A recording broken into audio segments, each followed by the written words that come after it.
గురుగారు, కుంభరాశి వారికి ఎలా ఉంది? కుంభరాశి వారికి 3 గ్రహాలు యోగిస్తున్నాయి. 3లో రవి, 5లో గురువు, 4లో శుక్రుడు. అనగా 3, 4, 5 స్థానాల్లో గ్రహాలు యోగిస్తున్నాయి. శుభ ఫలితాలు సాధిస్తారు. మీరు చేయవలసిన పనుల్లో స్పష్టత వస్తుంది. మీ పనులు సకాలంలో నిర్వర్తించడం ద్వారా ఉత్తమ ఫలితాలు సిద్ధిస్తాయి. ఉద్యోగంలో శ్రేయోదాయకమైన ఫలితాలు సిద్ధిస్తాయి. మంచి ఫలితాలు సాధిస్తారు. తోటివారి నుండి తగినంత ప్రోత్సాహం ఉంటుంది. అభివృద్ధిని సాధించడానికి కాలం సహకరిస్తుంది. నిర్ణయాత్మకంగా పనిచేయండి. పెద్దల సహాయ సహకారాలు లభిస్తాయి. దైవబలం సదా ముందుకు నడిపిస్తుంది. అదృష్టవంతమైన ఫలితాలు అందుతాయి. క్రమంగా విజయాలు సాధిస్తారు. కృషికి తగిన ప్రతిఫలం లభిస్తుంది.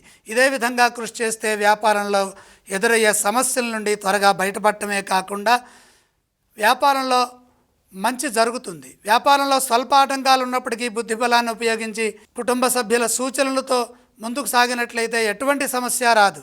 కష్టానికి తగిన ప్రతిఫలం ఆర్థికంగా అందుతుంది. వచ్చిన ధనాన్ని జాగ్రత్తగా పొదుపుగా సద్వినియోగం చేసుకోవాలి. మొహమాటం వల్ల ఇబ్బందులు ఎదురు కాకూడదు. వ్యాపారంలో స్వల్పాటంకాలు ఎదురవుతున్నప్పటికీ స్థిర చిత్తంతో తెలివిగా వ్యవహరించి విజయం సాధించండి. ఈ రాశి వారు ఏ స్తోత్రాన్ని పఠించాలంటారు? కుంభరాశి వారు విష్ణు సహస్రనామం చదువుకోవడం మంచిది. కుంభరాశి వారు ఏ ఆలయాలను సందర్శిస్తే శుభ ఫలితాలు కలుగుతాయి? ద్వితీయంలో చివరి భాగంలో శనిదోషం ఉన్నది కాబట్టి ఏలినాటి శనిదోష నివారణార్థమై శని దర్శనం చేయండి. గురుగారు, కుంభరాశి వారు ఏవేవి దానం చేయాలంటారు? శని ప్రీతిగా నువ్వులు దానం చేయండి.